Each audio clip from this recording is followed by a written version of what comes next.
hambalyo saaxiib waxaad samaysay YouTube channel ama hadda rabtaa inaad samayso laakiin waxaad dharka u saaran tahay inaad ku dhacdo galadaadkan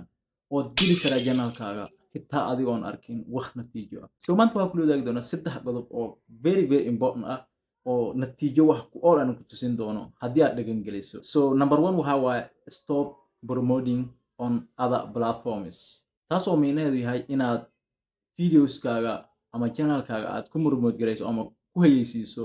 groupiska kale like WhatsApp, Facebook si ay ku soo subscribe gareeyaan laakiin waxaa jiro dhibaatooyin aad u badan oo aad kula kulmi doonto marka ay dadkaasi linkyadaada ay click gareeyaan kadibna ay ka laabtaan waxay kugu ridi karaan clickback because of dadkaasi badan oo groupiska aad videoyadaada ugu share garayso ama linkigaaga ku baahiso inta badan dadka kama helaan videoskaaga YouTube-na videoskaas retention-koodu zaid u yar yahay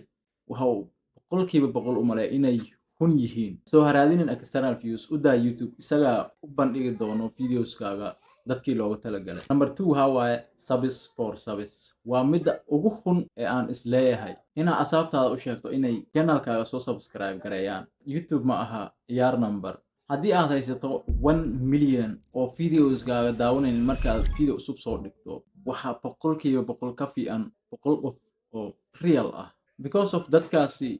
videoskaaga ma interest gareeyaan laakiin adigaa ku qasbay YouTube-na marka ay intaas oo dad kugu xiran yihiin ayna daawanaynin videoskaaga waxa uu 100% aaminayaa in videoskaaga ay yihiin mid aad u xun number 3 waxa waaye re-upload inaad video mar hore soo dhigtay isdhahdo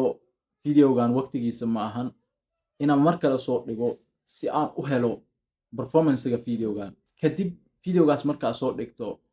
waxaad galaysa qaladka ugu weyn ee aad gali karto marka aad joogto YouTube real example aan ku siiyo maalin baa waxaa soo dhigay shorts baa soo dhigay waqti badan kadib ku soo laabtay videogii waxaa daawatay dad aad u yar soo marka waxaa isdhahay videogaana delete gareeyay mar labaad soo dhigay videogii waxa uu noqday videogii ugu xumaa aan channelkayga soo dhigay so iska ilaali inaad video re-upload garayso ama video aad hore u soo dhigtay inaad mar labaad soo dhigto weligiis xitaa hadduusan views helin waqti badan laga yaabaa inuu kaco saaxiib YouTube waa marathon ma aha tartan 10 mitir ah haddii aad ka fogaato 10kan qodob waxaad ka mid noqon doontaa 10ka guuleysta ha ilaawin inaad subscribe dhahdo si aad u hesho casharada soo socda peace